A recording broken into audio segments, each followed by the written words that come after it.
Zamimpilo, un quartier informel en périphérie de Johannesburg, comme il y en a tant d'autres en Afrique du Sud. Sous ces cabanes, un labyrinthe de puits et de tranchées.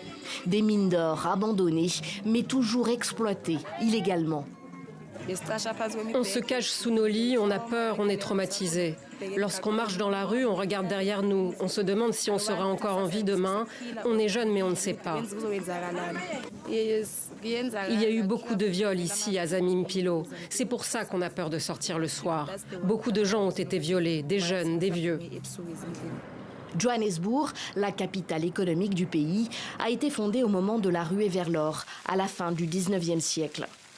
Des factions rivales se disputent aujourd'hui les restes du précieux métal, contrôlent l'accès aux mines, raquettent ceux qui les exploitent clandestinement.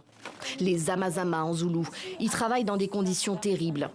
Parmi eux, beaucoup d'étrangers, originaires de pays voisins de l'Afrique du Sud. Ce truc, je le fais seulement parce que j'ai vu d'autres gars le faire. Et puis après, j'ai constaté que ça rapportait de l'argent. La première fois, vous avez peur, et peut-être qu'après, vous trouverez ça facile.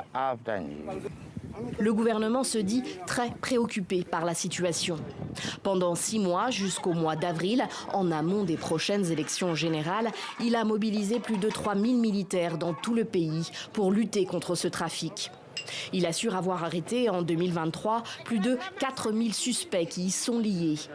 Selon ses estimations, l'Afrique du Sud compte plus de 6000 mines abandonnées. L'exploitation minière illégale est un problème majeur en Afrique du Sud. C'est désespérant. Elle compromet notre sécurité nationale. Elle met en péril la sécurité et la santé des communautés dans lesquelles elle se produit. À Zamimpilo aussi, les forces de l'ordre ont montré les muscles, sans succès apparent. La police est venue, elle est restée environ 3 mois. Elle faisait le tour du bidonville. Mais les activités se poursuivaient sous nos pieds. Nos cabanes continuent de s'enfoncer dans le sol et des coups de feu continuent d'être tirés. Alors qu'ils étaient là, un peu après les feux de circulation.